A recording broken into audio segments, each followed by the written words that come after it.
चला जर रेडी विचारू का सगळं झाल्यावर सांगा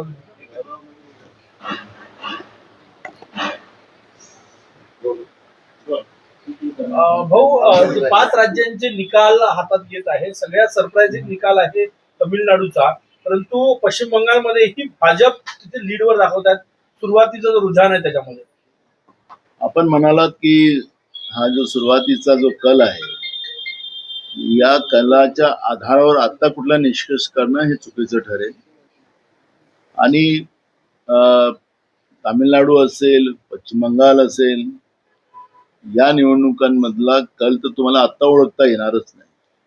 शेवटपर्यंत या निवडणुकीचा कल आपल्याला पुढे जाईल आणि याला दुपारी 2 वाजेपर्यंत हा कल आपल्याला स्पष्ट होणार. त्यामुळे मला असं वाटतं की आता या सुरुवातीच्याच कलवर आनंद किंवा दुःख व्यक्त करणं काही बरोबर नाही. आणि आखरी जे काही पश्चिम बंगालमध्ये घडलं आणि घडणार आहे असं मला वाटतं. कारण की ज्या पद्धतीनं देशाचे प्रधानमंत्री देशाचे गृहमंत्री त्या ठिकाणी तळ ठोकून बसलेले होते, फोटो सेशन करत होते. एकीकडे जागतिक पातळीवर इराण, इस्रायल आणि अमेरिकेच्या युद्धामध्ये जे काही देशाच्या लोकांची त्राहीत्राही होत आहे, महागाईचा भडका उडत आहे, पाकिस्तान सारखा देश हा शांतीदूत म्हणून पुढे येतोय, आतंकवादी देश, आणि आपल्या देशाचे प्रधानमंत्री त्यांना एका राज्य जिंकण्यासाठी पूर्ण वेळ तिथे घालावा लागलेला आहे. या सगळ्या गोष्टीचं पुढच्या काळामध्ये आणि इतिहासात त्याची नोंद होईल. कारण की प्रधानमंत्री एक राज्याच्या निवडणुकीमध्ये पूर्ण वेळ आणि देश पूर्ण वाऱ्यावर आणि देशाला ज्या पद्धतीनं आता हार्मुज मध्ये ज्या पद्धतीनं आपल्या जहाजावर जे हमले होतात आहेत आणि त्याच्यामुळे सगळ्या महागाईला आपल्याला आता पुढे जावं लागतंय. सामान्य लोक त्याच्या महागाईत भस्म होतात आहेत. अशा या आसुरी जे आनंद प्रधानमंत्री आणि भाजप व्यक्त करायला निघालेला आहे याचं एक नोंद होणारच आहे पुढच्या काळात. आणि म्हणून मला वाटतं की आता याच्यावर प्रतिक्रिया या निवडणुकीच्या वर मला देणं काही बरोबर नाही. सुरुवातीचे कल आहे. तमिळनाडूमध्ये तुम्ही स्टॅलिन सोबत सत्तेत होते सत्ता आता उचलून लावतायत टीव्ही विजय कुठल्या एक्झिट पोल मध्ये विजय जिंकेल त्याचा पक्ष टीव्ही जिंकेल अशी अपेक्षा नव्हती परंतु सरप्राइझिंगली आकडे 106च्या पुढे गेलेले आघाडीचे. मी म्हणून मगाशी म्हणालो की पश्चिम बंगाल आणि तामिळनाडू हे 2 राज्य जे आहेत या राज्याचा कल दुपारी 2 वाजतापर्यंत हा कल क्लिअर होईल. त्यामुळे मला वाटतं की या 2 राज्याबद्दल आता मी काही प्रतिक्रिया द्यावं असं मला वाटतं. पंतप्रधानांनी जी मेहनत घेतली बंगालमध्ये ती कुठेतरी आता खरी ठरत आहे. म्हणजे ते तसे निकाल समोर जातात. मी मगाशी म्हणून म्हणालो की आपला प्रश्न येणार होता म्हणून सांगितलं की ते देशाचे प्रधानमंत्री आहेत आणि एकीकडे इराण, इस्रायल आणि अमेरिकेमध्ये चाललेल्या युद्धाचा परिणाम आपल्या देशाला भोगावं लागतंय. महागाईच्या पुढे आपल्याला जावं लागतंय आणि पाकिस्तान आपला दुश्मन देश तो आज कालपर्यंत आतंकवादी देश होता.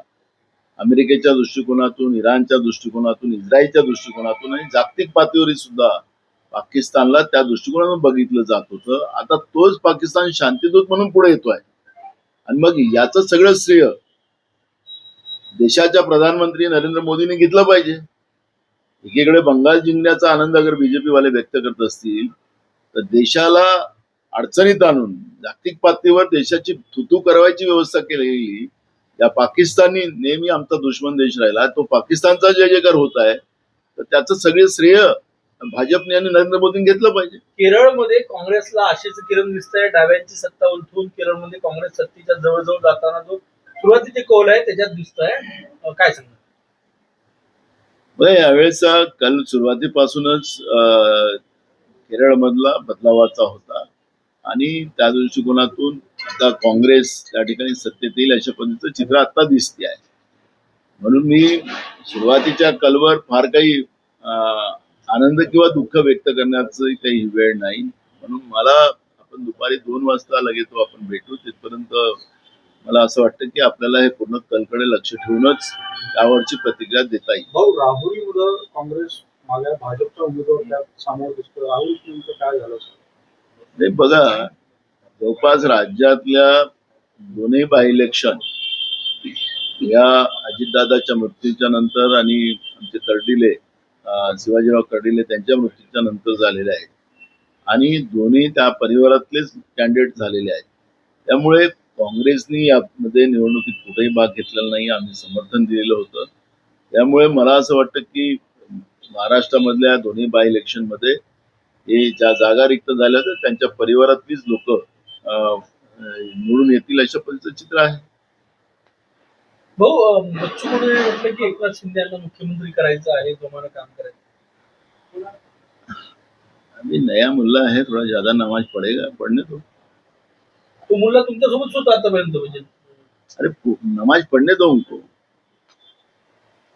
तो दुपारी 2 नंतर काय चित्र पाहता तुम्ही? तुम्हाला वाटतं आता जे काही आहे ते सगळं बदललेलं असेल आणि तुम्हाला फेवरेबल चित्र असेल? मी तुम्हाला सांगितलं की फेवरेबल निकाल येतील की नाही येतील हा नंतरचा भाग आहे, तो आपण 2 वाजता प्रतिक्रिया देऊ. पण प्रधानमंत्र्यांनी ज्या पद्धतीनं देश वारेवर सोडून जागतिक पातळीवर या सगळ्या ज्या पद्धतीनं घडामोडी चाललेल्या होत्या आणि आमचा दुश्मन देश, आतंकवादी देश म्हणून त्याला काँग्रेसच्या काळात जाहीर केलं होतं, तो देश आज शांती दूत म्हणून पुढे येत आहे. हेच आमच्या देशाची या ठिकाणी हार आहे. कोण विधानसभेत जिंकेल कोण हारेल याच्यावर आम्हाला जायचंच नाही आज आणि आता पण नाही जाणार. माझा मुद्दा तोच आहे आणि मी ते वारंवार आम्ही लोकांना सांगू की आमचा देश यांनी हरवला. हे भाजप आणि यांना जे सत्ता पिपासूपणा झालेला आहे तो या निमित्तानं पुढे आलेला आहे आणि त्याच्यामुळे प्रधानमंत्र्याचं जे कार्य करायला पाहिजे ते कार्य त्यांनी केलं नाही. एक प्रचारक जे संघाचे प्रचारक असतात त्याप्रमाणे त्या ठिकाणी देश वाऱ्यावर सोडून ते ज्या पद्धतीने कामाला लागले ते या देशासाठी खऱ्या अर्थानं मान खाली घालण्याची वेळ या भाजप आणि नरेंद्र मोदींच्यामुळे या देशावर आलेली आहे. ही भूमिका आम्ही या ठिकाणी प्रामुख्याने मांडतो. आत्ताची जे कौल तुम्ही बघताय, 5 राज्यांपैकी आसाम भाजप राष्ट्र आहेत, केरळ काँग्रेसकडे जात आहेत, नवीन राज्य भाजपला मिळत आहेत, पश्चिम बंगाल. एकूणच मागच्या लोकसभा निवडणुकीमध्ये काँग्रेस चांगली टक्कर दिली होती लोकसभा निवडणुकीत. पुन्हा भाजप पश्चिम बंगाल सारख्या राज्यात जर सत्तेत येत असेल तर विरोधकांना विचार करायला लावण्यासाठी. तुम्हाला तामिळनाडू आणि पश्चिम बंगालच्या बद्दलची माझी जी भूमिका आहे ती मी आता मांडणारच नाही. मी तुम्हाला मगाशी सांगितलं की त्या ठिकाणी अजूनही तो कल स्पष्ट होणार नाही. तो दुपारी 2 वाजेपर्यंत हा कल स्पष्ट होईल, त्यावेळेस आपण प्रतिक्रिया देऊ.